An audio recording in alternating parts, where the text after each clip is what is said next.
अल्हम्दुलिल्लाह हम्दन कसीरा वसब्बिहुहु बुक्रतन वसीला व नशहदु अल्ला इलाहा इल्लल्लाहु वहदहु ला शरीका लह व नशहदु अन्ना सय्यिदना मौलाना मुहम्मदन अब्दुहु व रसूलुहु व क़ाल अल्लाहु तआला फ़ी कलामिहिल मजीद अल फ़ुरक़ानिल हमीद वल्लज़ीना जाहदू फ़ीना लनहदियन्नहुम सुबुलना व इन्नल्लाहा लमअल मुहसिनीन व क़ाल रसूलुल्लाहि सल्लल्लाहु अलैहि वसल्लम ला यबअसन्नल्लाहु अक़वामन फ़ी यौमिल क़ियामह फ़ी वजूहिहिम नूर अला मनाबिरिल लुअ्लुअ यग़बितुहुमुन नास लैसु बिअंबिया वला शुहदा क़ाल अरबियुन हुल्लिहिम लना नारिफुहुम फ़क़ाल हुमुल्लज़ीना मुतहब्बून फ़िल्लाहि मिन क़बाइल शत्ता मिन बिलादिन शत्ता यज्तमिऊन अला ज़िक्रिल्लाहि यज़कुरूनहु औ कामा क़ाल अलैहिमुस्सलातु वस्सलाम। अल्लाह पाकेर अशेष मेहरबानी एवं विशेष दया যে রব্বুল আলামিন আমাদেরকে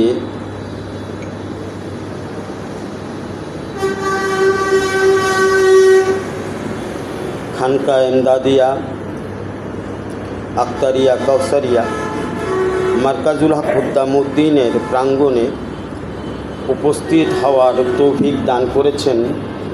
এজন্যে আমরা সকলে দিল থেকে মন থেকে শুকরিয়া আদায় করি, বলি আলহামদুলিল্লাহ। বন্ধুরা আমার, আমাকে আল্লাহ পাক পছন্দ করেছেন, এই জন্যে আল্লাহ পাক তার দিনের মজলিসে জিকিরের মাহফিলে আসার তৌফিক দান করেছেন। এই মাহফিলের বরকত অর্জন করার জন্য আপনাকে শেষ পর্যন্ত থাকতে হবে, তাহলে এই মাহফিলের বরকত আপনি পাবেন। আপনার ব্যাপারে এলান করা হবে, আপনার গুনার বিষয়ে মাফি এলান করবে ফেরেশতাগণ যে তোমার গুনাহ মাফ করে দেওয়া হবে। তো এরকম এই খুশখবরি যেই মাহফিলে করা হয়, সেই মাহফিলের আলোচনা অনেক গুরুত্বপূর্ণ হয়, দিল থেকে শোনা দরকার।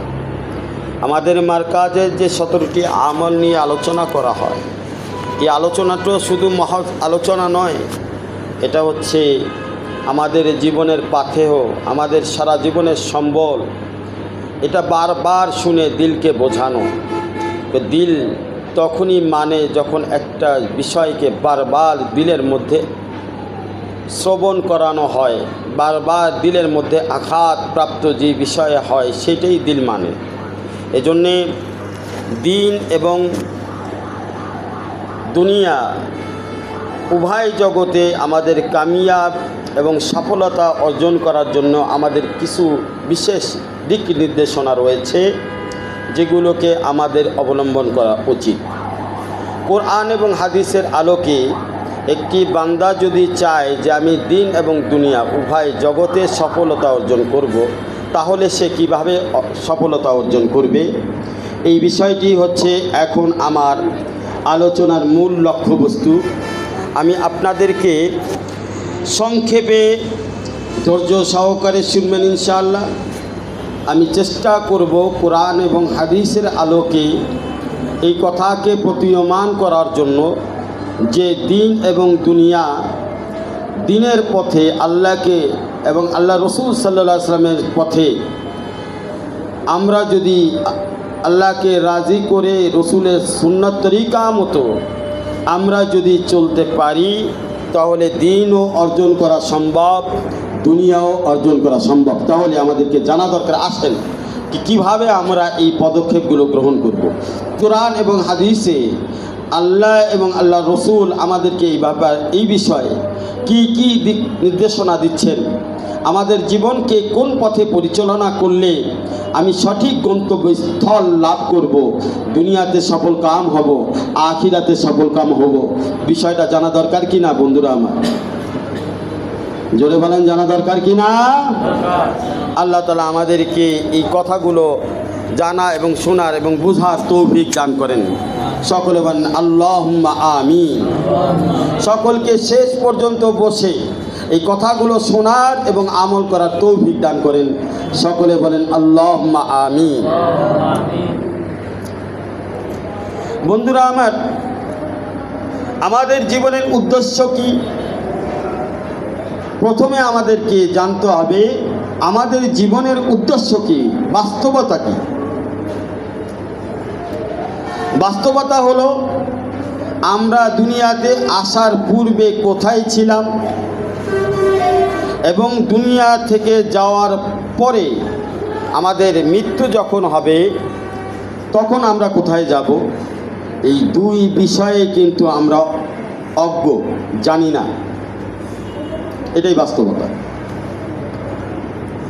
এই দুই বিষয়ে আমরা ওহীর মাধ্যমে জানতে পেরেছি। আমরা কিছুই জানতাম না, ওহীর মাধ্যমে আমরা জানতে পেরেছি যে আমাকে সৃষ্টি করার পিছনে আল্লাহ পাকের অনেক বড় ধরনের ইচ্ছা রয়েছে। আল্লাহ পাক কোরআনের মাধ্যমে এটা স্পষ্ট করে দিয়েছেন, ওমা খলাকুল জিন্না ওয়াল ইনসা ইল্লা লিয়াবুদুন। আমি মানুষ জাতি এবং জিন জাতিকে একমাত্র আমার দাসত্ব এবং গোলামি করার জন্য সৃষ্টি করেছি। এটা আলোচনার প্রারম্ভ এই জন্যে করলাম যে আমাদের এটা আগে জানা দরকার। কিন্তু এটা আমরা জেনেছি কোথা থেকে? আমি নিজের থেকে জানি নাই, আমাকে জানানো হয়েছে। বার্তাবাহকের মাধ্যমে। আম্বিয়া আলাইহিমুসসালাতু ওয়াসসালাম ছিলেন বার্তাবাহক। সর্বশেষ বার্তাবাহক ছিলেন হযরত মুহাম্মদ সাল্লাল্লাহু আলাইহি ওয়াসাল্লাম। এরপরে আল্লাহ রসুল সাল্লাল্লাহু আলাইহি ওয়াসাল্লামের বার্তাকে বহন করেছেন সাহাবী রাদিয়াল্লাহু তাআলা আনহু আজমাইন। এই সিলসিলা শুরু হলো। সিলসিলা মানে এর বাংলা অর্থ হচ্ছে ধারাবাহিকতা। এরপরে আইম্মায়ে মুজতাহিদিন, তাবিঈন, তাবেঈন, সালফে সালিহিন, আল্লাহ ওয়ালাগণ ধারাবাহিকভাবে আল্লাহ রসুল সাল্লাল্লাহু আলাইহি ওয়াসাল্লামের উপরে মনোনীত যে ধর্ম, একমাত্র আল্লাহর কাছে মনোনীত এবং পছন্দনীয় ধর্ম হচ্ছে ইসলাম। আল্লাহ পাক কোরআনের মধ্যে বলেছেন, ইন্নাদ দীনা ইনদাল্লাহিল ইসলাম। স্পষ্ট কথা। অনেকে কিন্তু অনেকভাবে ডাইভার্ট হতে পারেন। অনেকে অনেক কিছু আপনাকে বোঝায়া হিন্দু ধর্ম, খ্রিস্টান ধর্ম, বৌদ্ধ ধর্ম, অন্য বিষয় সম্পর্কে আপনাকে অনেক সময় কনফিউজ করতে পারে। আমি এই জন্য বললাম যে দেখেন, স্পষ্ট আল্লাহ বলেছেন, এখানে কোনো সন্দেহের অবকাশ নাই, পরিষ্কার কথা। নিশ্চয়ই আমার কাছে একমাত্র ধর্ম হচ্ছে, ধর্ম হিসাবে আমার কাছে মনোনীত ধর্ম হচ্ছে ইসলাম। বাস, এটা ফুল অ্যান্ড ফাইনাল। এই ইসলামকে আমরা নিয়ে চলব। ইসলামের বার্তা বহন করা বর্তমান আমাদের সকলের উপরে দায়িত্ব, যার যার অবস্থান থেকে। এটা এমন নয় যে একজন আলেম এটার দায়িত্ব বহন করবে না। সমস্ত উম্মতে মুহাম্মাদি আল্লাহ রসুল সাল্লাল্লাহু আলাইহি ওয়াসাল্লামের রেসপন্সিবিলিটি সমস্ত উম্মতে মুহাম্মাদির উপরে, সমস্ত মুসলমান নর নারীর উপরে, যে সে তার কাছে যে বার্তা বাহক, তার কাছে যে বার্তা পৌঁছাইছে, এই বার্তাকে সামনে আরেকজনকে পৌঁছায় দিবে, এটা তার দায়িত্ব। যদি সেটা সে না পৌঁছায়, কিয়ামতের ময়দানে এই বিষয়ের উপরে তাকে জবাবদিহি করতে হবে। তো বন্ধুরা আমার, আসেন মূল বিষয়ের দিকে যাই। আল্লাহ পাক চান বান্দা আমার গোলামি করবে। তো কীভাবে করবে? ইসলাম এর দিক নির্দেশনা অনুযায়ী করবে। এতক্ষণের আলোচনা দ্বারা আমি এই দুই কথা আপনাদের সামনে বোঝানোর চেষ্টা করলাম। এখন ইসলামের দিক নির্দেশনা কি? মানুষের উপরে জীবনের আবহমান গতিবিধির এই পরিক্রমায় বিভিন্ন ধরনের বিপদ আপদ, বালা মুসিবত, জ্বর, ঠান্ডা, কাশি, অসুখ বিসুখ, ভালো মন্দ, ঝগড়া বিবাদ, সুখ দুঃখ, আশা নিরাশা সব কিছুই বান্দাকে কিন্তু পরিভ্রমণ করে, যেমন গ্রহগুলো সূর্যের চারিদিকে পরিভ্রমণ করে, যেমন শীত গ্রীষ্ম ভ্রমণ করে, বর্ষা পরিভ্রমণ করে আমাদের চারিদিক থেকে, ঠিক তেমনিভাবেই একটা মানুষের মধ্যে এই বিষয়গুলো পরিভ্রমণ করে। কখনো আপনি সুখে থাকেন, কখনো দুঃখে থাকেন, কখনো ভালো থাকেন, কখনো মন্দ থাকেন, কখনো ভালো খাবার জুটে তো কখনো মন্দ খাবার জুটে, কখনো জিহ্বায় স্বাদ বেড়ে যায়, কখনো জিহ্বা তিতা হয়ে যায়, কিছু খাওয়া যায় না জ্বর হইলে, ভালো দামি দামি খাবারও খেতে মনে চায় না, কখনো মন ভালো লাগে, কখনো মন এমন খারাপ হয় যে ভালো কথাও শুনতে মনে চায় না, কখনো আমরা উদাসীন হয়ে যাই, কখনো আমরা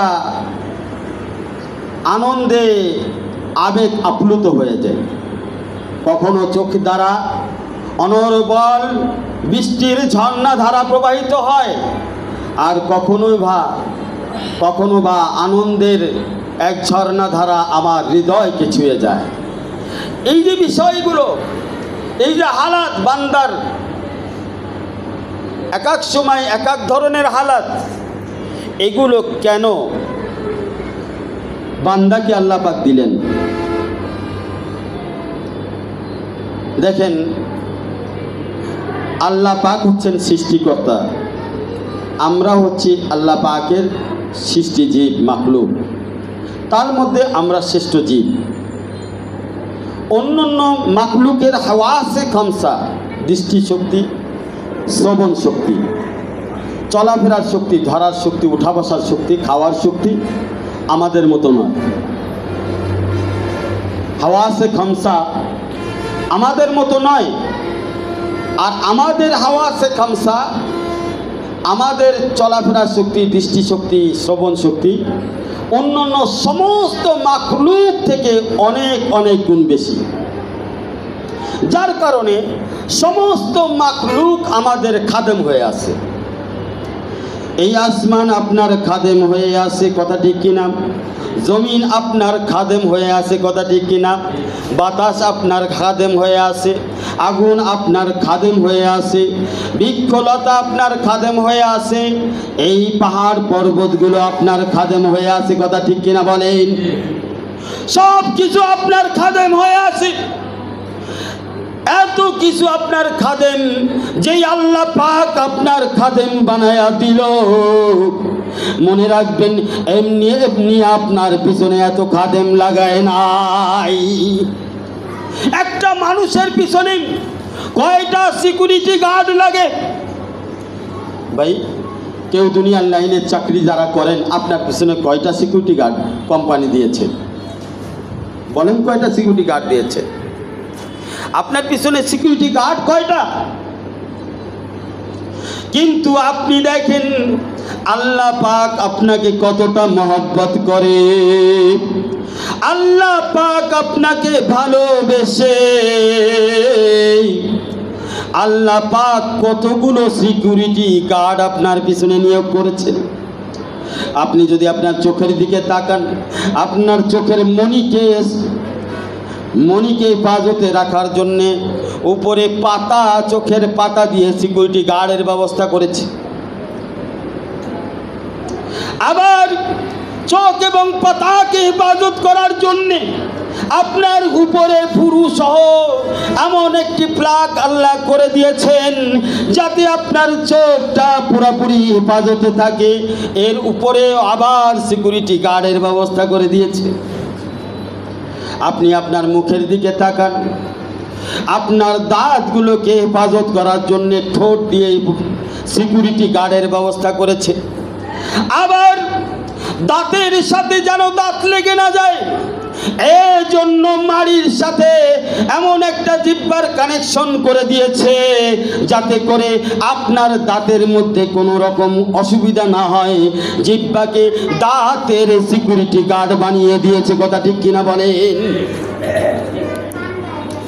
আপনার মাথাকে রোদে বৃষ্টি ঝড়ে আপনার মাথায় যেন কোনো রকম ডিস্টার্ব তৈরি না হয়, এই জন্যে আল্লাহ চুল দিয়ে আপনার মাথার উপরে সিকিউরিটি গার্ড তৈরি করে দিয়েছেন। আপনার হাতগুলোকে দেখেন, এটার সৌন্দর্য বর্ধন করার জন্যে নখ দিয়ে সিকিউরিটি গার্ড বানিয়ে দিয়েছে। 4টি আঙ্গুল নয়, 5টি আঙ্গুল দিয়েছেন, যাতে আপনি আপনার আঙ্গুলকে ব্যবহার করে হাতের হেফাজত করতে পারেন। 1 হাত দেয় নাই, 2টি হাত দিয়েছেন, যাতে করে 1 হাত দিয়ে আরেকটি হাতের আপনি হেফাজত করতে পারেন। কথা ঠিক কিনা? 1টি পাও দেয় নাই, আরেকটি পাও দিয়েছে, যাতে করে 1 পায়ের সাথে আরেক পায়ের কানেকশন হয়, আপনার যদি চলাফেরার জন্য যেন অসুবিধা না হয়। আপনার জন্য কি সুন্দর সিকিউরিটি গার্ড আল্লাহ করে দিলেন। বন্ধুরা আমার, তাহলে বুঝলেন আল্লাহর থেকে সর্বোচ্চ সর্বাপেক্ষা ভালোবাসা এই দুনিয়ার মধ্যে আর কেউ হতে পারে না। কথা ঠিক কিনা বলেন? এবার আমরা বুঝলাম তাহলে আল্লাহ পাক সর্বশ্রেষ্ঠ মহব্বত করেনেওয়ালা। এই আলোচনার দ্বারা এটা পরিষ্কার হলো। এবার আল্লাহ পাক বান্দার কাছে চাই কি, ও বান্দা, সব কিছু আমি তোমাকে দিলাম, কিন্তু তোমার কাছে আমার মোতালেবা, আমার চাওয়া হচ্ছে একটা, আর দুনিয়া খুলিকাত লাকুম ওয়া আনতুম খুলিকতুম লিল আখিরা। এই পুরা দুনিয়া ব্রহ্মাণ্ড বিশ্ব ব্রহ্মাণ্ডর যা কিছু আছে, ও আমার বান্দা, সব তোমার খাদেম বানিয়ে দিলাম, কিন্তু তুমি মনে রাখবা তোমাকে তৈরি করা হয়েছে একমাত্র আমার জন্য। তুমি আমার বন্ধু হবা, তুমি আমার ইবাদত করবা, আমার দাসত্ব করবা, আমার গোলামি করবা, এই জন্যই তোমাকে বানানো হয়েছে। এখন এই জায়গায় হচ্ছে প্যাস, সকল সমস্যা হলো এই জায়গায়। আমরা বান্দারা চাই যে আল্লাহ আগে আমার অসুখ ঠিক করে দেখ, তারপরে আমি ফজরের নামাজ পড়ব। আল্লাহ আগে আমার কয়েক কোটি টাকার মালিক করে দেখ, তারপরে আমি মসজিদে যাই দান সদকা করব। আল্লাহ আমার শরীরকে সুস্থ করে দেখ, তারপরে যাই আমি রোজা রাখবো।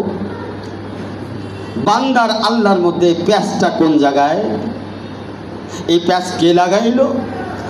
এই প্যাঁচ লাগাইছে হলো আপনার নফসে, এই প্যাঁচ লাগাইছে হলো শয়তান, দুশ্মন। এই দুশ্মন শব্দের ব্যাখ্যা জানেন? দুশ্মনে কয়টা হরফ? 1 নম্বর হলো ত, তারপরে তালেব বস্য, তারপরে ন, তারপরে দন্তন্য। কয়টা হরফ? 4টি হরফ। এই 4টি হরফের ব্যাখ্যায় যদি আপনার সামনে পেশ করা হয়, তাহলে এই 4টি হরফ দিয়েই আপনি আপনার দুশ্মনকে চিহ্নিত করতে পারবেন। যখন প্রথম হরফ যখন বলা হইল দ, এই দ মানে হচ্ছে দুনিয়া। বাংলায় দ মানেও দুনিয়া, আরবিতে দ মানেও দুনিয়া। দাল দিয়ে দুনিয়া লেখা হয়, আরবিতে দ মানে দাল, দাল দিয়ে দুনিয়ার প্রথম অক্ষর হচ্ছে দাল। তার মানে আপনার প্রথম দুশ্মন হচ্ছে এই দুনিয়ার লোভ লালসা। এইবার দয়ের পরে কে আছে? তালেব বস্যা। দয়ের পরে তালেব বস্যা। এবার দ্বিতীয় দুশ্মন চিনার জন্য তালেব বস্যাকে মনে রাখবেন। তালেব বস্যা বাংলায় হচ্ছে তালেব বস্যা, লিখতেও তালেব বস্যাই লাগে, সেইটার নাম হচ্ছে শয়তান। আরবিতেও তালেব বস্যা শিন দিয়ে উচ্চারণ হয়, আর এই শিন দিয়েই লেখা হয় শয়তানের নাম, প্রথম অক্ষর শিন। তার মানে আপনার দ্বিতীয় নম্বর দুশ্মন, দুশ্মনের হরফের মধ্যেই আছে, বাইরে নাই, তার নাম হচ্ছে শয়তান। 3 নম্বর হচ্ছে ম। 3 নম্বর কি? ম। বাংলায় লিখতেও মই ব্যবহার হয়, তার নাম হচ্ছে মাল। তার নাম কি? টাকা পয়সা, মাল, দৌলত, মাল। মাল তো বুঝছেন। আরবিতেও একই শব্দ ব্যবহার হয় মিম দিয়ে, মাল, যার জমা হচ্ছে আমওয়াল। অর্থাৎ মাল দৌলত হচ্ছে আপনার দ্বিতীয় নম্বর দুশ্মন। এইবার বাংলায় দুশ্মন শব্দ লেখার মধ্যে 4 নম্বর একটা হরফ আছে, তার নাম দন্তন্য। এই দন্তন্য বাংলায় লিখলেও দন্তন্য লেখা হবে। কই দন্তন্য দ্বারা কি হয়? কই দন্তন্য দ্বারা লেখা হয় হলো নফস। আরবিতেও এই শব্দ দন্তন্য শব্দ উচ্চারণ করতে গেলে আরবিতে লাগে নুন। আরবিতে নফস লিখতে প্রথম হরফ হচ্ছে নুন, নফস। তাহলে আমরা চিনলাম 4টি দুশ্মন আমার আপনার চারিদিকে ঘুরতেছে। এই 4টি দুশ্মনে বুঝাইছে কি? বুঝাইছে আল্লাহ তোরে দিলে তারপরে আল্লাহরে দিবি। তোর কি ঠেকা পাচ্ছে তুই আল্লাহরে আগে দিবি? তুই কিনলে কি আল্লাহরে আগে দিবি? আল্লাহ দেখ পরে দিবি। আল্লাহ কয় বান্দারে তুমি তোমার সৃষ্টির দিকে তাকায় থেকো। তুমি এক নোকটা পানি ছিলাম, এই পানি থেকে আমি তোমাকে জীবন দিয়েছি। তখন তো কোনো দাবি করি নাই। তখন আমি কি দাবি করছিলাম? ও আমার বান্দা, মায়ের পেটে 9 থেকে 11 মাস তোমাকে খাওয়াইলাম, নাবির সাথে কানেকশন করে দিয়ে খাওয়াইলাম। তখন তুমি কোনো চাকরি বাকরি করো নাই, ব্যবসা বাণিজ্য করো নাই। তখন আমি তোমাকে দিয়েছি, খাওয়াইছি, পেলে দেখাইছি, লালন পালন করে দেখাইছি। তখন তো বান্দারে তোমার কাছে আমি কিছু চাই নাই। চাইছি? তখন তোমার কাছে আমি কিছুই চাই নাই। যখন তুমি দুনিয়াতে আসলা, সুন্দর নাম রাখা হলো। তুমি বালেগ হওয়ার আগ পর্যন্ত 12 বছর যাবত আমি তোমার কাছে কিছু চাই নাই। 12 বছর আগে ছেলেরা 12 বছরে বালেগ হয়, মেয়েরা 9 বছরে বালেগা হয়। এই 12 বছরের আগ পর্যন্ত গুনাহ লেখা হয় না। এই পর্যন্ত আমি তোমার কাছে কিছু চাই নাই। ও বান্দা, এতটুকু কি যথেষ্ট ছিল না?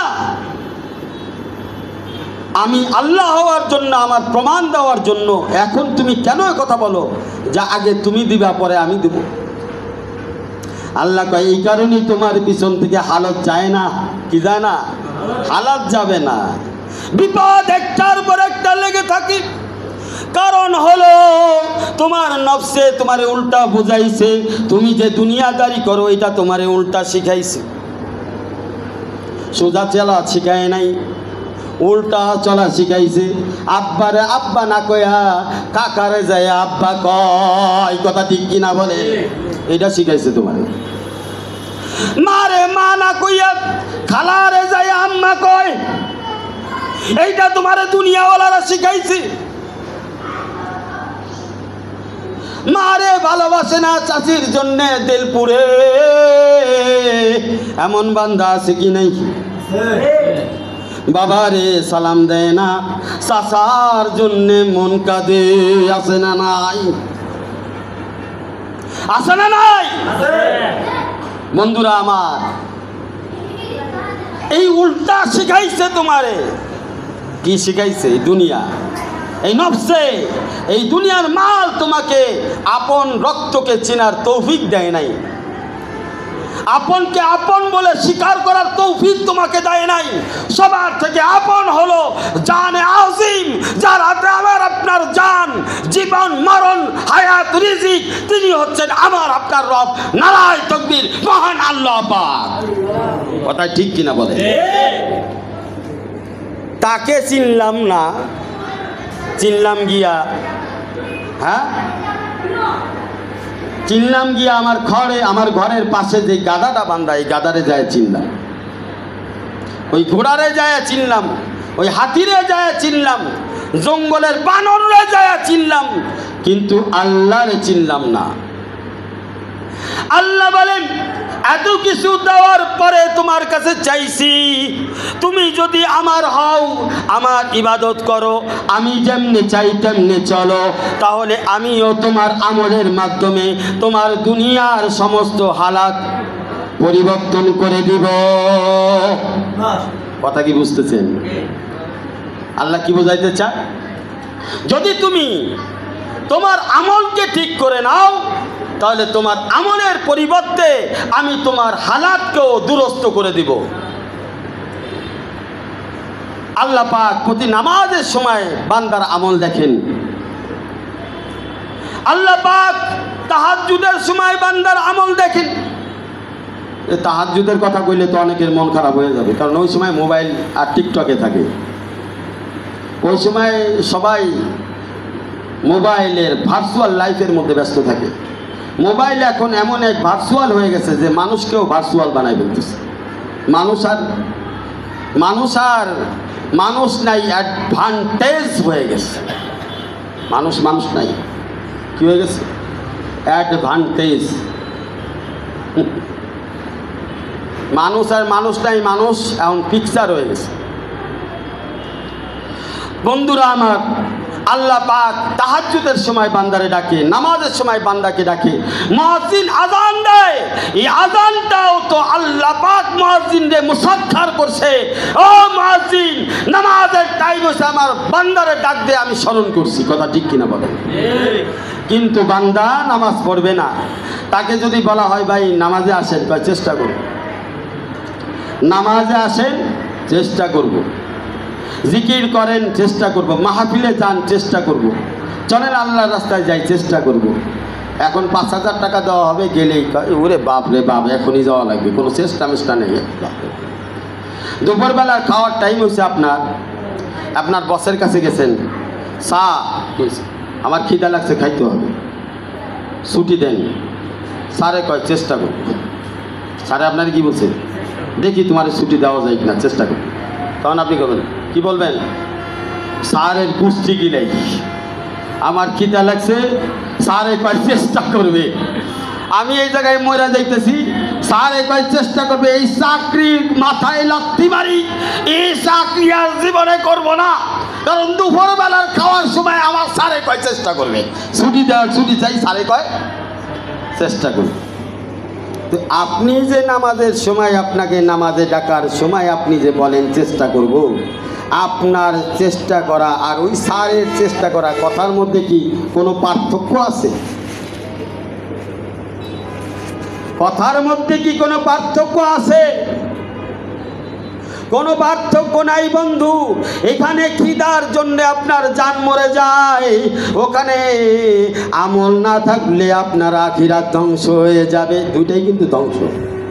এখানে খাবার না খাইলে আপনার জীবন ধ্বংস, ওখানে আমল না করলে আপনার দুনিয়া আখিরাত উভয়টাই ধ্বংস। তাহলে আপনি এখানে কেন বলেন চেষ্টা করব? তো স্যারে তো ঠিকই বলছে, আপনি খাবার খাইতে চাইছেন, খিদা লাগছে, এই জন্য স্যারে আপনারে বোঝানোর জন্য বলছে যে তোমারে নামাজে ডাকছি, তোমাকে নামাজে ডাকছিলাম, তুমি আমারে উত্তর দিছো চেষ্টা করব। এখন তুমি খাবার খাইতে চাইবা, আমার কাছে ছুটি চাচ্ছ, আমিও তোমারে বললাম চেষ্টা করব, আমিও তোমাকে বললাম। বন্ধুরা আমার, যখন আপনি আল্লাহর কাছে দোয়া করেন, আল্লাহ আমি বিপদে আছি উদ্ধার করেন, তখন আল্লাহ ফেরেশতাদের কয় ওর আমল আগে দেখ, ওর আমল যদি ভালো থাকে সমস্যার সমাধান করে দে, যদি আমল ভালো না থাকে তাহলে আল্লাহ কয় চেষ্টা করব। আজকে না আগামীতে দেখা যাবে, আজকে না আগামীতে দেখা হবে না, বুঝেন নাই? এই জন্যে বন্ধুরা আমার, আপনি যদি আপনার তাকওয়া ঠিক করেন, সবর ঠিক করেন, এই দুটি আমল এমন সুন্দর আমল, আজ পর্যন্ত যারা শানদার আমলদার, দুনিয়া আখিরাতে যারা কামিয়াব হয়েছে, তাদের মধ্যে এই দুটি জিনিস সম্পূর্ণভাবে ভরপুর ছিল। তার মধ্যে একটি হলো আমাদের 17 আমলের মধ্যে তাকওয়া, আরেকটি আমল হলো আমাদের 17টি আমলের মধ্যে সবর। এই দুটি আমল যদি আপনার ভিতরে থাকে, আল্লাহ তাআলা এই আমলের মাধ্যমে আপনাকে সর্বদা সাহায্য করবেন। বন্ধুরা আমার, কারেন্টে পাখা চলতেছে, কিসে চলতেছে? কারেন্টে। এখন আপনি তো জানেন কারেন্টে পাখা চলতেছে, চলেন, ঠিক আছে না? এখন আপনি যদি কারেন্টের পাখাকে থামানোর জন্য সুইচে টিপ না মাইরা ডাইরেক্ট পাখার উপরে টিপ মারেন, তাহলে কেমন হইতে পারে? আপনার হাত ঠিক থাকবে? সুইচে টিপ দেন নাই, টিপ দিচ্ছেন কোথায়? পাখায়। তাহলে পাখা কি আপনাদের ছাইরা কথা বলবে? পাখার আসল কারেন্টে যদিও চলতেছে, তবে তাকে কন্ট্রোল করার জন্য একটি সুইচের ব্যবস্থা করে দেওয়া হয়েছে, যে আপনি পাখা বন্ধ করবেন সুইচ দিয়ে, চালুও করবেন সুইচ দিয়ে।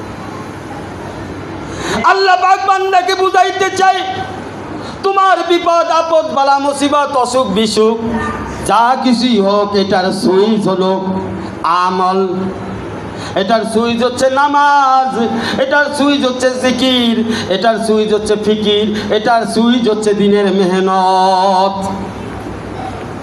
এখন আপনি যদি এখানে সুইচ না দিয়া ডাইরেক্ট পাকায় সুইচ মারেন, তার মানে কি দুনিয়ার লাইনে সুইচ মারেন। আপনি আমলের সুইচ না দিয়া সুইচ কোন জায়গায় মারলেন? দুনিয়ার লাইনে। তো কি হতে পারে বলেন? কি হতে পারে? কি হতে পারে আপনার কপালে? বিষাদ সিন্ধু আর পড়া লাগবে না, আপনি নিজেই বিষাদ সিন্ধু হয়ে যাবেন। আপনার নিয়া পুরা একটা উপন্যাস লেখা যাবে, পুরা একটা বিষাদ সিন্ধু নদ, বড় ধরনের উপন্যাস লেখা যাবে। কারণ আপনার মতো গাধা আর নাই, জায়গায় সুইচ আছে, সুইচ ছাড়া আর জায়গায় পাখার উপরে হাত দিয়ে থামাইতে যাচ্ছেন। এই দুনিয়া হচ্ছে এমন একটি পাখা যেটা আপনার চারিদিকে ঘুরতেছে, আপনাকে বিভিন্ন রঙের আশা দেখাইতেছে, কিন্তু এই পাখা কার হাতে চলতেছে? আল্লাহর হাতে চলতেছে। ওটার সুইচ কার কাছে বন্ধুরা? আমার আল্লাহর কাছে। আল্লাহ বলে ওয়াস্তাইনু বিস-সাবরি ওয়াস-সালাহ ইন্নাল্লাহা মা'আস-সাবিরিন। আল্লাহ বলে, ও আমার বান্দা বিপদে আছো, তাহলে সুইচ টিপ দাও। তাই কিসের সুইচ টিপ দেবা? তাই তুমি সবর এবং নামাজের মাধ্যমে আমার কাছে সাহায্য প্রার্থনা করো, আমি তোমার বিপদকে দূর করে দিব। কিন্তু আমরা কি করি? আগে আল্লাহ বিপদ দূর করুক, আর কাউরে দেখে নাই, আমারে সব বিপদ দিছে। কথা ঠিক কিনা? হ্যাঁ, আমি কি করছি? হ্যাঁ, আমারই দেখছে। আমি কি করছি? নোয়াখাইলা আই কি করছি? আরে দেখছে, আর কাউরি দেয় নাই, আই কি করছি? আমি হাতা ঘুরছি, হ্যাঁ হাতে বুঝে না আই কি করছি? হ্যাঁ, আমার আর দেয়, আর কাউরি দেয় না, আর দেয়। আমরা কি করি? আমরা ওই নোয়াখাইলা হয়ে যাই মাঝে মাঝে। কি হয়ে যায়? হ্যাঁ, আমরাও মাঝে মাঝে নোয়াখাইলা হয়ে যাই। আল্লাহ আমার কেন দেয়? খালি অভিযোগ। আর কাউকে দেয় না। আমি বিপদে কেন করছি? আপনারা নামাজে পাওয়া যায় না, রোজায় পাওয়া যায় না, জিকিরে পাওয়া যায় না, হজে পাওয়া যায় না, সুন্দরী মেয়েদের সামনে টিকি পাওয়া যায়। আর মোবাইলের রিংটনের মধ্যে টিকি পাওয়া যায়। রিংটন কত প্রকার হইতে পারে জানেনি তো? হ্যাঁ, ওটা ব্যাখ্যা নাই দিলাম না, ঠিক আছে না? লজ্জা হইতে পারেন, দরকার নাই, ওটা নাই বলি। আপনারা সম্মানী মানুষ, আমিও অসম্মানী মানুষ আর কি। যাই হোক, আমি আপনাদেরকে এত দূর নিয়ে যাব না। আমি বলতে চাচ্ছি যে একটু সতর্ক হওয়া দরকার কিনা। সতর্ক হওয়া দরকার বন্ধুরা আমার। অনেক আলোচনা করলে করা যাবে, আলোচনার শেষ নাই। তবে আপনাদেরকে এটা বলতে চাচ্ছি, সুইচ অজায়গায় মাইরেন না। অজায়গায় সুইচ মারলে বিপদে পড়বেন। হ্যাঁ, নেশা করছে, নেশা কইরা গেছে ঘরে যায়া, মা রে কইতেছে কি বউ, আর বউরে কইতেছে মা। সুইচ জাগা মতো মারছে না অজায়গায় মারছে? অজায়গায় মারছে। বউ মনে করে শালিরে ধরে বলছে, তাহলে সুইচ কি জাগা মতো লাগছে না অজায়গায় লাগছে? এক পাগলে, অত মাথা ঠিক নাই, ও খাবার নিয়ে বাথরুমে চলে গেছে। সুইচ কি জায়গায় লাগছে না অজায়গায় লাগছে? বাথরুম কি খাবারের জায়গা? হ্যাঁ, বদনা নিয়ে ডাইনিং টেবিলে চলে গেছে। সুইচ কি জায়গায় বসছে না আমার জায়গায় বসছে? তো বন্ধুরা, আমরা এরকম সুইচ চালায়েন না। মুসলমানের সুইচ হবে যিনি ইসলামের পথে চলবে তার সুইচ হচ্ছে আমল, নেক আমল। তার সুইচ হচ্ছে নামাজ, রোজা, হজ, যাকাত, আল্লাহর ইবাদত, রাসূলের সুন্নাত, এগুলো তার সুইচ। এই সুইচ বাদ দিয়া অন্য সুইচ টিপ দিলে সুইচ ব্যাংক যেটা আছে আমেরিকায় সব দখল করে নেবে, কিন্তু মনে রাখবেন। না দখল করে নাই, না মিথ্যা বলছি, দখল করছে না করে নাই।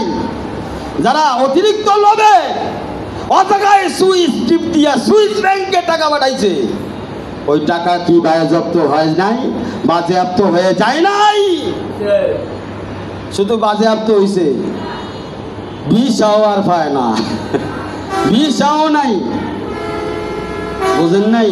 তো সুইচ অজাগায় দিলে কিন্তু বিপদ আছে, আছে কি না? রাজত্ব করছে, সুইচ অজাগায় দিছে, সুইচ অজাগায় লাগাইছে।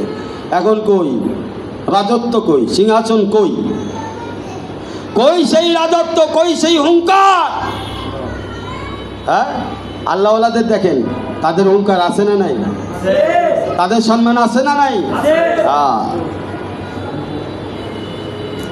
তো বন্ধুরা আমার, এই জন্যে মনে রাখবেন, যখন আমরা দোয়া করিয়া আল্লাহ মেরে हालत को देख, अल्लाह कहता है ओ मेरे बंदा तू तेरा আমল को देख। যখন আমি বলি আল্লাহ আমার হালতটা দুরুস্ত করে দাও, তখন আল্লাহ বান্দারে বলে, ও বান্দা তুমি তোমার আমলকে দুরুস্ত করে নাও, তুমি আমলকে ঠিক করো, আমি তোমার হালতকে ঠিক করে দেই। বান্দা কয় আল্লাহ আমার হালতকে ঠিক করে দাও, আল্লাহ কয় বান্দারে তুমি তোমার আমলকে ঠিক করে নাও, তোমার আমল ঠিক হবে তো হালত ঠিক হবে। তুমি হালতে যতই পড়ে থাকো না কেন, আমি আল্লাহ তোমার হালত ঠিক করে দেব। কিন্তু আমল ঠিক নাই, সারা জীবন দোয়া করলেও, সারা জীবন কানলেও আল্লাহ শুনবে না। কথা ঠিক কিনা বলেন? কথা ঠিক কিনা বলেন? হ্যাঁ, সব জায়গায় ফাও, আবার আল্লাহর জায়গাও ফাও। হ্যাঁ, আল্লাহর জায়গাও ফাও। ইন্না লিল্লাহি ওয়া ইন্না ইলাইহি রাজিউন। যার আমল সহি না, তার অভিযোগ, যে কোনো ধরনের অভিযোগ আল্লাহর নিকট গ্রহণযোগ্য নয়। এটাও এক প্রকার বেয়াদবি করা হয়। আপনার আমল ঠিক নাই, আপনি অভিযোগ করে বসে রয়েছেন মিনিস্টারের কাছে, চেয়ারম্যানের কাছে। চেয়ারম্যান আপনার কথা শুনে না, মেম্বারে আপনারে দেখে না। কারণ কি? কারণ কি? কেন দেখে না? তার কারণ হলো আপনার আমল ঠিক নাই। আপনার আমল যদি ঠিক হইতো, আল্লাহ তাআলা আপনার জন্য সব কিছু ঠিক করে দিত। কথা ঠিক কিনা বলেন? বন্ধুরা আমার, বেশি সময় নিব না, অনেকেই অনেকক্ষণ ধরে কষ্ট করেছেন। আজকের এই আলোচনার মধ্যে একটা আলোচনাই শুধু করতে পারলাম, আরও 4টি বিষয় আছে। কয়টা বিষয়? তো এই আলোচনা ইনশাআল্লাহ দীর্ঘায়িত করব না। সামনের ইনশাআল্লাহ আরও 4টি বিষয় যেটা রয়েছে, ইনশাআল্লাহ সামনের শুক্রবারে আল্লাহ যদি আসান করে, সহজ করে, দোয়া করবেন যেন আল্লাহ সহজ করে। সামনে শুক্রবারে এই বাকি বিষয়গুলো নিয়ে, কোন বিষয়ে আমাদের সমস্যা তা তুলে ধরা হবে এবং এই সমস্যার সমাধান কি তুলে ধরা হবে। আজকে আমি আপনাদের একটা বিষয়, সমস্যা এবং তার সমাধান তুলে ধরলাম। এই বিষয়টা কি শিখলাম এখান থেকে, উপসংহার কি আমরা এইখান থেকে শিখলাম হচ্ছে, আসলে বান্দা হিসাবে বান্দা যদি তার কর্তব্য পালন করে, দায়িত্ব পালন করে, বান্দা হিসাবে, আল্লাহর বান্দা হিসাবে তার যে দায়িত্ব কর্তব্য আছে সেটা যদি সে পালন করে, তাহলে আল্লাহ পাকও আল্লাহ হিসাবে বান্দার বিষয়গুলো দেখবে। আমরা আমাদের মা বাবার দায়িত্ব কর্তব্য ঠিকই পালন করি, সন্তানদের দায়িত্ব কর্তব্য ঠিকই পালন করি, কিন্তু আল্লাহর দায়িত্ব কর্তব্য পালন করতেছি। অনেকে প্রশ্ন করলে বলে, হুজুর আপনি তো নামাজ পড়ি, আপনি বলেন শুধু নামাজ পড়াই কি আপনার দায়িত্ব শেষ? না। আমি তো রোজা রাখি, আপনার রোজা রাখাই কি দায়িত্ব শেষ? আমি তো জিকির করি, আপনার জিকিরই কি দায়িত্ব শেষ? হাজারো মানুষ আল্লাহর থেকে দূরে সরে আছে, যারা এই রাস্তা চিনে না, বুঝে না। আপনি জানতেন, বুঝতেন, আপনি চাইলে পারতেন তাকে রাস্তায় আনতে, আপনার সেই ক্ষমতা ছিল, যোগ্যতা ছিল, কেউ একজন আপনার সাহায্য প্রার্থী হয়েছিল, কেউ একজন আপনার কাছে এসেছিল বোঝার জন্য, জানার জন্য, আপনি তাকে আশ্রয় দেন নাই। আপনি আল্লাহর দায়িত্ব কর্তব্য আসলে বুঝেন নাই।